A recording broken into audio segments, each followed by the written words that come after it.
আরবাঈন আন নববিয়া তথা 40 হাদিস, ইমাম নববী রাহিমাহুল্লাহ যে 40 হাদিসের একটা কিতাব লিখেছেন, যে ইসলাম ধর্মের মূল মূল যে আহকাম জড়িত রয়েছে সেই আহকামগুলি বা সেই থিওরিগুলি এই 40টা হাদিসের মাঝে উল্লেখ করা হয়েছে। তো সেই হাদিসের প্রথম হাদিস আমরা ব্যাখ্যা করেছিলাম যে নিয়তের উপর আমল নির্ভর করে। এই হাদিসের ব্যাখ্যা আমরা গত সপ্তাহে আলোচনা করেছি। আজকে দ্বিতীয় হাদিস আলোচনা করব। তো আপনারা হাদিসগুলা যদি খেয়াল করেন বুঝতে পারবেন যে আসলে এই 40টা হাদিসকে কেন ইসলামের মূল বলা হয়। যেমন ধরেন, নিয়ত ছাড়া যদি আপনি কোনো আমল করেন সওয়াব হবে? হবে না। নিয়ত ছাড়া আপনি আমলটা করেছেন, কাজটা করেছেন, কিন্তু নিয়ত করেন নাই, অন্তরে নিয়ত করেন নাই যে আল্লাহর সন্তুষ্টির উদ্দেশ্যে আমি আমলটা করতেছি, আপনার সওয়াব হবে না। এটা ইসলামের একটা মৌলিক থিওরি না? অনুরূপভাবে আজকে আমরা দ্বিতীয় হাদিসটা জানবো। এটা একটা লম্বা হাদিস। ইসলামের মৌলিক মৌলিক কয়েকটি বিষয় সম্পর্কে উল্লেখ করা হয়েছে। তার মধ্যে ওমর ইবনুল খাত্তাব রাদিয়াল্লাহু আনহু তিনি বলেন, বাইনামা নাহনু ইনদা রাসূলিল্লাহি সাল্লাল্লাহু আলাইহি ওয়াসাল্লাম যাতা ইয়াউম, আমরা রাসূল সাল্লাল্লাহু আলাইহি ওয়াসাল্লামের সাথে একদা বসা ছিলাম। বসা থাকার পর ইয তালা আলাইনা রাজুলুন শাদীদুন বায়াদুস সিয়াব, তখন আমাদের মাঝে এক ব্যক্তি আসলেন, তার জুব্বাটা ছিল ধবধবে সাদা। খেয়াল করেন, ধবধবে সাদা। শাদীদু সাওয়াদি শা'r, তার চুল ছিল কুচকুচে কালো, অত্যধিক কালো, আবার ধবধবে সাদা পোশাক পরিহিত। লা ইউরা আলাইহি আসারুস সাফার, তবে এই ব্যক্তিকে দেখে মনে হয় নাই যে তিনি সফর করে এসেছেন। কারণ তদানীন্তন সময়ে এই মরুভূমির ভিতর দিয়ে কেউ যদি দীর্ঘ পথ পাড়ি দিয়ে আসতো, কারণ এই লোকটা এই মদিনাবাসী না, দূর থেকে আমাদের সবার কাছে অপরিচিত। আবার এই লোকটা আবার সফর করেও আসে নাই, কারণ সফর করে আসলে সেই সময়ে ধুলা বালি ইত্যাদি লেগে থাকতো পায়ে, শরীরে, জুব্বায়, মাথায়।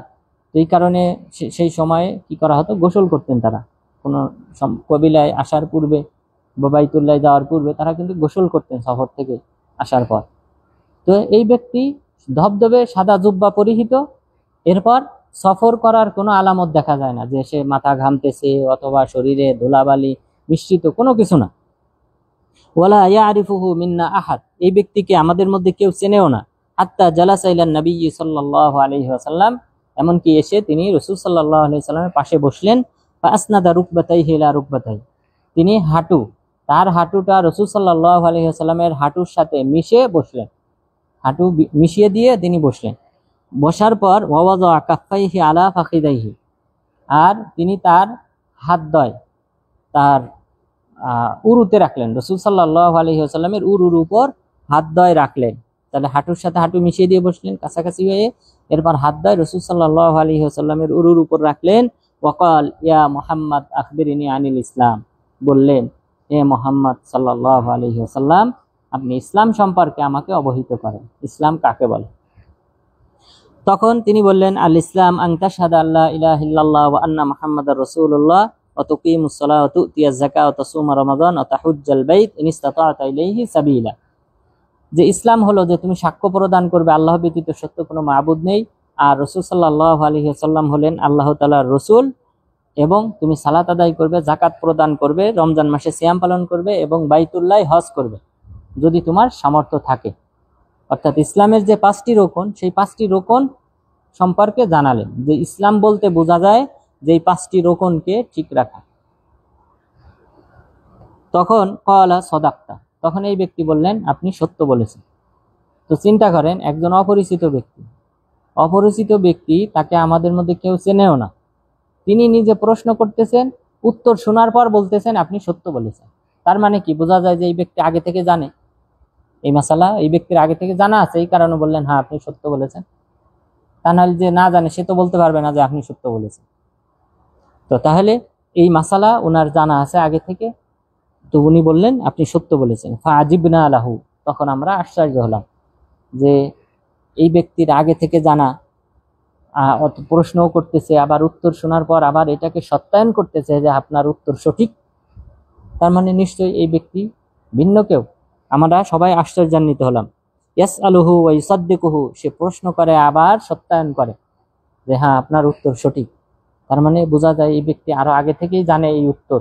অর্থাৎ জিবরিল আলাইহিস সালাম তিনি আল্লাহ তাআলার কাছ থেকে আগে থেকে জানতেন। তো জিবরিল আলাইহিস সালাম তাহলে মানুষের আকৃতি ধারণ করে এসেছেন। তিনি সাধারণত বিভিন্ন সময় মানুষের আকৃতিতে আসতেন, আর অধিকাংশ সময় মানুষের আকৃতিতে আসতেন। আর মাঝে মধ্যে অর্থাৎ মাত্র 2 বার তার যে নিজস্ব আকৃতি, সেই আকৃতিতে রাসূল সাল্লাল্লাহু আলাইহি সাল্লাম দেখেছিলেন।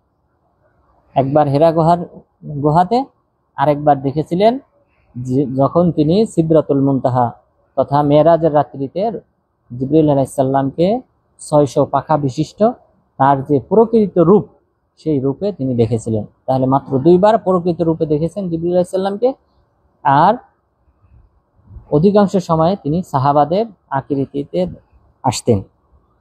এখানেও কোনো এক সাহাবীর আকৃতিতে তিনি এসেছেন অথবা মানুষের আকৃতিতে এসেছেন। এরপর তিনি দ্বিতীয় প্রশ্ন করলেন, ফা আখবিরনি আনিল ঈমান, আপনি ঈমান সম্পর্কে অবহিত করেন। তখন তিনি বললেন, ঈমান বলা হয় আন তুমিনা বিল্লাহি ওয়া মালাইকাতিহি ওয়া কুতুবিহি ওয়া রাসূলিহি ওয়াল ইয়াউমিল আখির ওয়াল কদারি খায়রিহি ওয়া শাররিহি। যে ঈমান বলা হয়, তাহলে প্রথমে প্রশ্ন ছিল ইসলাম সম্পর্কে, দ্বিতীয় প্রশ্ন করলেন ঈমান কাকে বলে। তখন বললেন আল্লাহ তাআলার প্রতি ঈমান আনয়ন করা, ফেরেশতার প্রতি ঈমান আনয়ন করা, এরপর আসমানি কিতাবের প্রতি ঈমান আনয়ন করা, নবী রাসূলগণের প্রতি ঈমান আনয়ন করা, এরপর পরকালের প্রতি ঈমান আনয়ন করা এবং তাকদীরের ভালো মন্দের প্রতি ঈমান আনয়ন করা, এটাকে বলা হয় ঈমান। তাহলে ঈমানের রোকন কয়টি? 6টি। তাহলে ঈমানের 6টি রোকন সম্পর্কে এখানে আমরা জানলাম। তাহলে এই হাদিসটা কতটা গুরুত্বপূর্ণ? প্রথম গুরুত্বপূর্ণ পয়েন্ট হলো যে ইসলাম বলতে কি বোঝায়। ইসলাম বলতে বোঝায় ইসলামের 5টি রোকন রয়েছে, সেই 5টি রোকন। তারপরে ঈমানের রোকন রয়েছে, সেই ঈমানের 6টি রোকন আমরা জানলাম। এই 6টি রোকনের কোনো একটার প্রতি যদি কেউ ঈমান না আনে, যেমন আল্লাহর প্রতি ঈমান আনলো না, নাস্তিক, সে কাফের, চিরস্থায়ী জাহান্নামী। ফেরেশতার প্রতি ঈমান আনলো না, সে কাফের, নাস্তিক, সে চিরস্থায়ী জাহান্নামী। এরপর যে আসমানি কিতাব, আল্লাহ তাআলা বিভিন্ন নবী রাসূলগণের কাছে ওহী প্রেরণ করেন, কিতাব পাঠান, এই বিশ্বাস যদি কেউ না করে তাহলে সে কাফের, মুমিন হতে পারবে না, মুসলিম হতে পারবে না।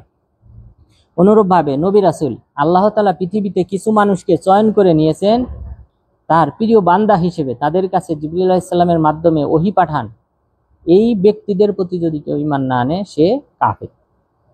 ইহুদি খ্রিস্টানরা, বর্তমান ইহুদি খ্রিস্টানরা, তারা কিন্তু আল্লাহ তাআলাকে বিশ্বাস করে, ফেরেশতাদের প্রতি ঈমান আনে, কিন্তু কাকে বিশ্বাস করে না? মুহাম্মদ সাল্লাল্লাহু আলাইহি ওয়াসাল্লাম। তারা অন্য নবী রাসূলগণকে স্বীকার করে কিন্তু মুহাম্মদ সাল্লাল্লাহু আলাইহি ওয়াসাল্লামকে অস্বীকার করে, সুতরাং তারা কাফের। তাহলে এই যে 6টি রোকন, কোনো একটা রোকনের প্রতি যদি কারো ঈমান না থাকে সে কাফের। এখানে আপনারা কোনো প্রকার দ্বিধা করবেন না যে সেই ব্যক্তিকে কাফের মনে করার ক্ষেত্রে। এরপরে বললেন ওয়াল ইয়াউমিল আখির, পরকালের জীবন। পরকালের জীবনটা শুরু হয় সাধারণত মানুষের মৃত্যুর সময় থেকে নিয়ে শুরু করে একবারে জান্নাত জাহান্নামে যাওয়া পর্যন্ত, জান্নাত জাহান্নামের যে নিয়ামত রয়েছে সেইগুলি পর্যন্ত। এই জায়গার কোনো অংশ যদি কেউ অস্বীকার করে, যেমন কবরে শাস্তি হয় কাফেরদের, অথবা এই মুসলিমদের মধ্যে যারা কবিরা গুনাহকারী তাদের কবরে শাস্তি হয়, এটা যদি কেউ অস্বীকার করে বুঝতে হবে সে কাফের। কারণ এটা হলো ঈমানের 6টি রোকনের একটা রোকন। এই রোকনের প্রতি ঈমান না আনলে সে কাফের। বর্তমান যুগে মুতাজিলা যারা রয়েছে, মুতাজিলারা, বিশেষ করে বাংলাদেশে হাদিস অস্বীকারী কিছু লোক আছে, আপনারা জানেন, তারা হাদিস অস্বীকারী হিসেবে প্রসিদ্ধ, অথবা শুধুমাত্র কোরআনের প্রতি ঈমান আনয়নকারী বলে দাবি করে। এরা পরকালীন জীবনের প্রতি বিশ্বাস করে না। তারা কবরের শাস্তি, কবরে যে আল্লাহ তাআলা নিয়ামত দান করেন, যদি কোনো ব্যক্তি জান্নাতি হয়, জান্নাতের সাথে সংযোগ করে দেওয়া হয় তার কবরে, এটা তারা বিশ্বাস করে না। কবরের শাস্তির কথা তারা বিশ্বাস করে না। তাহলে তারা কি? কাফের। কাফের যারা হাদিস অস্বীকার করে এবং শুধু বলে যে কোরআন মানলেই যথেষ্ট, পরকালীন জীবনে বিশ্বাসী না, কবরের শাস্তি অথবা কবরের নিয়ামতের প্রতি যারা বিশ্বাসী না, তারা কাফের। এরপর ওয়াতুমিনা বিল কদারি খায়রি ওয়া শাররি, তাকদীরের ভালো মন্দের প্রতি ঈমান আনয়ন করা। তাকদীর, আল্লাহ তাআলা আমাদের সব কিছু ভাগ্যে নির্ধারণ করে রেখেছেন, লিখে রেখেছেন আগে থেকে 50,000 বছর পূর্বে। আসমান জমিন সৃষ্টির 50,000 বছর পূর্বে আল্লাহ তাআলা আমাদের ভাগ্য নির্ধারণ করে রেখেছেন। তো তিনি সব কিছু জানেন, সুতরাং এই বিশ্বাস আমাদের থাকতে হবে। এটা যদি কেউ না করে কেউ বিশ্বাস না করে, মুতাজিলারা তারা বিশ্বাস করে না, তারা মনে করে আল্লাহ তাআলা জানতে পারেন কখন, ঘটার পরে। যেমন আপনি সালাত আদায় করেছেন, মাগরিবের সালাত, নাউজুবিল্লাহ, তারা বলে যে এটা আল্লাহ তাআলা জানেন মাগরিবের সালাত শেষ হওয়ার পর, নাউজুবিল্লাহ, এর আগে থেকে তিনি জানেন না। অথচ আল্লাহ তাআলা আমাদেরকে সৃষ্টির 50,000 বছর পূর্বে সবকিছু লিখে রেখেছেন। আমি কখন সালাত আদায় করব, কখন করব না, তারপর কোন আমল করব, কি খাবো না খাবো, সবকিছু আল্লাহ তাআলা আসমান জমিন সৃষ্টির, খেয়াল করেন, আমাকে আপনাকে সৃষ্টির না, বরং আসমান জমিন সৃষ্টির 50,000 বছর পূর্বে আল্লাহ তাআলা সব নির্ধারণ করে রেখেছেন। ইন্না আউওয়ালা মা খালাকাল্লাহুল কলাম ওয়া ক্বালা লাহু উকতুব। আল্লাহ তাআলা সর্বপ্রথম কলম সৃষ্টি করলেন, কলমকে বললেন তুমি লেখো। সব তাকদীর কি হবে সব কলম নিজে লিপিবদ্ধ করেছে। তো সুতরাং এই পয়েন্টের প্রতি যদি কেউ বিশ্বাস স্থাপন না করে তাহলে সে কাফের। তাহলে কাফের হইলে সে কি জান্নাতে যাবে? যাবে না, চিরস্থায়ী জাহান্নামে। তাহলে এই হাদিসটা যে কতটা ইসলামের মৌলিক বিষয়ে আলোচনা করেছে আশা করি বুঝতে পেরেছেন, যে কেন 40 হাদিসের স্থান পেয়েছে এই হাদিসটি। যে 40 হাদিস মানেই হলো যে এখানে শুধুমাত্র মৌলিক হাদিসগুলো আনা হয়েছে। তো তাহলে এখানে এই যে ইসলামের 5টি রুকনের কথা বলা হয়েছে, ইমানের 6টি রুকনের কথা বলা হয়েছে, এগুলি হলো ইসলামের মৌলিক বিষয়। এগুলার প্রতি ঈমান না আনলে সেই ব্যক্তি মুসলিম থাকবে না, কাফের হয়ে যাবে। সুতরাং এই কারণে এই হাদিসের গুরুত্ব অপরিসীম। এরপর জিবরাইল আলাইহিস সালাম তৃতীয় আরেকটি প্রশ্ন করলেন, ফা আখবিরনি আনিল ইহসান। ইহসান কাকে বলে? তাহলে খেয়াল করবেন ধারাবাহিকতা। প্রথমে হলো মুসলিম, তারপরে হলো মুমিন। অর্থাৎ মুসলিমের চেয়ে কার মূল্য বেশি? মুমিনের। মুসলিমের চেয়ে, তাহলে মুসলিম হলো প্রথম স্টেপ, যে আপনি ইসলামে প্রবেশ করলেন, সালাত আদায় শুরু করলেন। দ্বিতীয় স্তর হলো মুমিন, যে তার মর্যাদা আরো বেশি, যে সে তো 5 ওয়াক্ত সালাত আদায় করেই, এই 5টি ইসলামের ভিত্তি তো বিশ্বাস করে, ঈমান আনয়ন করে, আমলে বাস্তবায়ন করে, বরং এর চেয়ে বেশি তার মর্যাদা। 3 নাম্বার স্টেপে ইহসান, মুহসিন ব্যক্তি। ইহসান কাকে বলে? তিনি বললেন আনতা আবুদাল্লাহ কান্নাকা তারা ফা ইল্লাম তাকুন তারা ফা ইন্নাহু ইয়ারাক। যে তুমি এমন ভাবে আল্লাহর ইবাদত করবে যেন তুমি আল্লাহ তাআলাকে দেখতেছো। তো আপনি কল্পনা করেন, আপনি আপনার সামনে যদি প্রধানমন্ত্রী যদি আপনার সামনে থাকে, অথবা আমাদের দেশের বর্তমান প্রধান উপদেষ্টা ডক্টর ইউনূস, আপনাকে যদি সুযোগ দেওয়া হয় তার সাথে সাক্ষাৎ করার, আপনার ভাবমূর্তি কেমন হবে? তখন কি আপনি সাধারণ যে পোশাক কাজ করেন সেই পোশাক গায়ে দিয়ে যাবেন, নাকি ভালো পোশাক পরে, তারপর উত্তম সেন্ট ব্যবহার করে, তারপর ভালো একটা পরিবেশ পরিপাটি হয়ে আপনি তার সামনে যাওয়ার চেষ্টা করবেন? তো এখানে খেয়াল করেন, ইহসান বলা হয় আনতা আবুদাল্লাহ কান্নাকা তারা, তুমি আল্লাহ তাআলার ইবাদত করবে এমন ভাবে যেন তুমি আল্লাহ তাআলাকে দেখতেছো। তাহলে আপনার ধ্যান মগ্ন এটা সম্পূর্ণভাবে আল্লাহ তাআলা অভিমুখী হতে হবে। ফা ইল্লাম তাকুন তারা ফা ইন্নাহু ইয়ারাক। কিন্তু তোমার মনে যদি এই কল্পনা না আসে যে আমি আল্লাহ তাআলাকে দেখতেছি, অন্তত পক্ষে এতটুকু ধারণা যেন আসে যে আল্লাহ তাআলা তো আমাকে দেখতেছে। তাহলে এই মনোযোগ নিয়ে যারা ইবাদত করে তারাই হলো মুহসিন, তারা হলো শ্রেষ্ঠ স্তরের। তাহলে মুসলিম, তারপরে মুমিন, তারপর সবচেয়ে উত্তম স্টেপ হলো মুহসিন, যারা আল্লাহ তাআলাকে ইবাদত করে, আল্লাহ তাআলাকে দেখতেছে এই ধ্যান ধারণা নিয়ে। এরপর তিনি বললেন, জিবরিল আলাইহিস সালাম চতুর্থ প্রশ্ন করলেন, ফা আখবিরনি আনিস সাআহ, কিয়ামত সম্পর্কে আমাকে অবহিত করেন, কিয়ামত কখন সংঘটিত হবে? জিবরিল আলাইহিস সালামকে রাসূল সাল্লাল্লাহু আলাইহি ওয়াসাল্লাম বললেন, মাল মাসউলু আনহা বিআলামা মিনাস সাইল। যাকে প্রশ্ন করা হয়েছে সেই ব্যক্তি প্রশ্নকারীর চেয়ে বেশি জানেন। খেয়াল করেন, যাকে প্রশ্ন করা হয়েছে অর্থাৎ রাসূল সাল্লাল্লাহু আলাইহি ওয়াসাল্লাম, তিনি বলতেছেন আমার চেয়ে, অথবা যিনি প্রশ্ন করেছেন তার চেয়ে আমি বেশি জানি না। অর্থাৎ জিবরিল আলাইহিস সালামের চেয়ে আমি বেশি জানি না কিয়ামত সম্পর্কে। তার মানে কিয়ামত সম্পর্কে জিবরিল আলাইহিস সালামও জানেন না, রাসূল সাল্লাল্লাহু আলাইহি সাল্লামও জানেন না, দুইজনের কেউই জানেন না। তাহলে আমাদের দেশে মানুষেরা মনে করে রাসূল সাল্লাল্লাহু আলাইহি সাল্লাম গায়েব জানে। এটা ভুল আকীদা। গায়েবের সংবাদ একমাত্র আল্লাহ তাআলা জানেন। আল্লাহ তাআলা গায়েবী বিষয় যতটুকু নবী রাসূলগণকে অবহিত করেছেন, জিবরিল আলাইহিস সালামকে, অন্যান্য ফেরেশতাকে অবহিত করেছেন, তারা ততটুকু জানেন, এর বাহিরে কেউ কিছু জানেন। কিয়ামতের জ্ঞানটা আল্লাহ তাআলা কাউকে অবহিত করেন নাই। কখন কিয়ামত সংঘটিত হবে কাউকে অবহিত করেন নাই। এ কারণে রাসূল সাল্লাল্লাহু আলাইহি সাল্লাম বললেন, প্রশ্নকারীর চেয়ে প্রশ্নকৃত ব্যক্তি বেশি জানে না, অর্থাৎ আমরা দুইজন কেউই জানি না। তখন জিবরীল আলাইহিস সালাম ষষ্ঠ প্রশ্ন করলেন, ফাআখবিরনি আন আমারাতিহা। ঠিক আছে, কিয়ামত সম্পর্কে না হয় আমিও জানি না, আপনিও জানেন না, তাহলে আলামত সম্পর্কে বলেন। কিয়ামতের তো কিছু আলামত আছে, সেই আলামত প্রকাশ পাওয়ার পরে গিয়ে তো কিয়ামত হবে, সেই আলামতগুলি বলেন। তখন তিনি বললেন, আনতালিদাল আমাতু রাব্বাতাহা। কিয়ামতের প্রথম একটি আলামত হলো যে দাসী তার রবকে ভূমিষ্ঠ করবে। খেয়াল করেন, দাসী তার রবকে, তার মনিবকে ভূমিষ্ঠ করবে। দাসী তার মনিবকে ভূমিষ্ঠ করবে, তার অর্থ হলো, যেমন ধরেন কোনো এক ব্যক্তি, স্বাধীন ব্যক্তি, তার কি আছে, দাসী আছে। এখন দাসী হালাল, খেয়াল করবেন, দাসী, ওই ব্যক্তি দাসী আপনি ক্রয় করেন, অথবা আপনি যদি দাসী যুদ্ধের গনিমত হিসেবে পেয়ে থাকেন, তাহলে উভয় অবস্থায় এই দাসী আপনার স্ত্রীর মতোই, আপনি আপনার জন্য হালাল।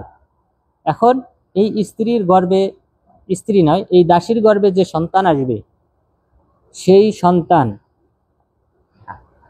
আপনার ঔরসজাত। সুতরাং আপনি তো স্বাধীন ব্যক্তি, আপনার সন্তানও স্বাধীন, কিন্তু মা তো কি রয়ে গেল, দাসী রয়ে গেল, তিনি তো এখনো স্বাধীন না। তাহলে সন্তান যে, সে কি হলো, স্বাধীন, কিন্তু মা দাসী রয়ে গেল। তো রাসূল সাল্লাল্লাহু আলাইহি সাল্লাম বললেন, কিয়ামতের আগে এমনটা বেশি ঘটবে, অর্থাৎ দাসীর সংখ্যা এক সময় বেশি হয়ে যাবে, সেখানে স্বাধীন সন্তানরা বেড়ে যাবে। কারণ ওই দাসীর গর্ভে যে সন্তানটা হবে, সে স্বাধীন হওয়ার কারণে তার মা দাসী থেকে গেল। তো এরপর এই সন্তানটাই তো মায়ের কি মালিক, মনিব। তো এই কারণে এটাই বলা হয়েছে যে দাসী তার মনিবকে জন্ম দেবে, ভূমিষ্ঠ করবে, অর্থাৎ সন্তান ভূমিষ্ঠ করবে, সেই সন্তান স্বাধীন হবে। ওয়া আনতারাল হুফাতাল উরাতাল আলাতা রিয়া আশা।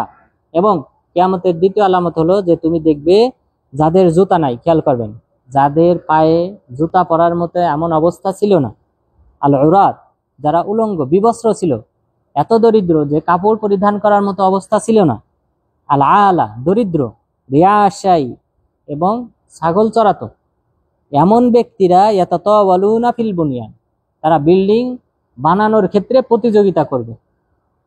আপনি দেখেন আমাদের দেশে অনেকে আছে যে অনলাইন থেকে কিছু ইনকাম করে, আপনার বাড়ির পাশে হয়তো কোনো ব্যক্তি যে হতদরিদ্র, কিন্তু হয়তো কিছু ইন্টারনেট থেকে ইনকাম করা শিখেছে, শেখার পর দেখেন বহুতল ভবন তৈরি করতেছে, বিল্ডিং তৈরি করতেছে, গাড়ি তৈরি করতেছে, জমি ক্রয় করতেছে। তো চিন্তা করেন, তার মানে মানুষ হঠাৎ করে এমন চেঞ্জ হবে, মানুষের ধন সম্পদ হঠাৎ করে বের হবে, বা নিম্ন শ্রেণীর মানুষরা দ্রুত ধনী হবে এবং বিল্ডিং তৈরি করায় প্রতিযোগিতা করবে। তো রাসূল সাল্লাল্লাহু আলাইহি সাল্লাম বললেন, এটা কিয়ামতের একটা আলামত, যে বিবস্ত্র ব্যক্তি, কাপড় পরিধান করার অবস্থা ছিল না, তারপর পায়ে জুতা পরার মতো অবস্থা ছিল না, দরিদ্র এবং কোনো এক সময় নিম্ন কাজ করতো, ছাগল চড়াইতো, এমন ব্যক্তিরা বিল্ডিং তৈরি করায় প্রতিযোগিতায় নামবে। দ্রুত মানুষের অবস্থা চেঞ্জ হবে, অর্থাৎ দরিদ্র মানুষরা দ্রুত ধনী হয়ে যাবে। এটা হলো কিয়ামতের একটা আলামত। ক্বাল সুম্মান তালাকা ফালাবিস্তু মালিয়া। এই প্রশ্ন করে তিনি চলে গেলেন, ওই ব্যক্তিটা চলে গেলেন। ফালাবিস্তু মালিয়া, ওমর রাদিয়াল্লাহু আনহু বলতেছেন, আমি অনেকক্ষণ অবাক হয়ে আমি বসে রইলাম, যে ব্যক্তিটা কে হইতে পারে, নিজে প্রশ্ন করে, উত্তর শুনে আবার নিজে বলে যে হ্যাঁ সত্য বলেছে। আমি অবাক হয়ে বসে থাকলাম। সুম্মা ক্বাল ইয়া উমর, তখন রাসূল সাল্লাল্লাহু আলাইহি সাল্লাম আমাকে ডাক দিয়ে বললেন, হে ওমর, আতাদরি মানিস সাইল, তুমি কি জানো এই প্রশ্নকারী কে? কুলতু আল্লাহু ওয়া রাসূলুহু আ'লাম, আমি বললাম আল্লাহ এবং আল্লাহর রাসূল ভালো জানেন। তখন তিনি বললেন, ফা ইন্নাহু জিবরিল আতাকুম ইউআল্লিমুকুম দীনাকুম, তিনি হলেন জিবরিল আলাইহিস সালাম, তিনি এসেছেন তোমাদেরকে ধর্ম শিক্ষা দেওয়ার জন্য, ইসলামের বিধিবিধান শিক্ষা দেওয়ার জন্য জিবরিল আলাইহিস সালাম এসেছেন। তাহলে চিন্তা করেন, এই হাদিসটাকে হাদিসে জিবরিল বলা হয়, জিবরিল আলাইহিস সালামের হাদিস। তিনি কোন এক ব্যক্তির আকৃতি ধারণ করে এসেছিলেন, সাধারণত তিনি দিহিয়া আল কালবি রাদিয়াল্লাহু আনহুর আকৃতিতে আসতেন অধিকাংশ সময়। তো সাহাবাগণ মনে করতেন যে দিহিয়া কালবির সাথে কথা বলতেছে, কিন্তু প্রকৃতপক্ষে তিনি থাকতেন জিবরিল আলাইহিস সালাম। তো এখানে উল্লেখ করা হয় নাই কোন সাহাবীর আকৃতিতে এসেছিলেন। তো তাহলে এখানে আমরা ইসলামের মৌলিক ধারণাগুলো আমরা পেলাম। এই কারণে কিন্তু এই আরবাঈন আন-নববী তথা 40 হাদিসে কিন্তু এই হাদিসটা স্থান পেয়েছে দ্বিতীয় হাদিস হিসেবে, যেহেতু এটা ইসলামের মূল। যদি কেউ ঈমান আনয়ন না করে এই 6টি রুকনের প্রতি, তাহলে সে মুমিন না, কাফের। তার মানে তার কোনো আমল কবুল হবে না। তারপর ইসলামের 5টি রুকন, প্রথমটা হলো ইসলাম প্রবেশ করতে হলে তাকে সাক্ষ্য প্রদান করতে হবে আশহাদু আল্লা ইলাহা ইল্লাল্লাহ ওয়া আন্না মুহাম্মাদার রাসূলুল্লাহ। এই সাক্ষ্য প্রদান না করলে সে মুসলিম না। তাহলে ইসলামী সেই ব্যক্তি প্রবেশই করলো না। সুতরাং এই হাদিসের গুরুত্ব অপরিসীম। তাহলে আজকের হাদিসে আমরা একটা মৌলিক ধারণা পেলাম যে জিবরিল আলাইহিস সালাম তিনি কোনো কোনো সময় মানুষের আকৃতিতে আসতেন এবং এসে ধর্ম শিক্ষা দিতেন। আর এই হাদিসে জিবরিল আলাইহিস সালাম তিনি নিজে এসেছেন, ইসলাম সম্পর্কে শিক্ষা দিয়েছেন, ঈমান সম্পর্কে শিক্ষা দিয়েছেন, ইহসান সম্পর্কে শিক্ষা দিয়েছেন। এরপর কিয়ামতের কিছু আলামত সম্পর্কে আমাদেরকে শিক্ষা দিয়েছেন। তো আল্লাহ তাআলা যেন আমাদের সবাইকে ইসলামের উপর অটল থাকার মাধ্যমে এই ইসলামের যে 3টি স্তর উল্লেখ করা হয়েছে সেই স্তরের মধ্যে সর্বোচ্চ স্তর হলো মুহসিন। আল্লাহ তাআলা আমাদের সবাইকে যেন মুহসিনের কাতারে কবুল করেন এবং তাদের যে ইবাদতের ধরন, যে তারা একমাত্র আল্লাহ তাআলার ধ্যান ধারণা নিয়ে ইবাদত করে, আল্লাহ তাআলা যেন আমাদের সবাইকে সেইভাবে ইবাদত করার মাধ্যমে আল্লাহ তাআলার নৈকট্য অর্জন করার তৌফিক দান করেন। আমিন। আকুলু কওলি হাদা আস্তাগফিরুল্লাহ লি ওয়া লাকুম ওয়া লিসাইরিল মুসলিমিন। কারো কোনো প্রশ্ন থাকলে করতে পারেন।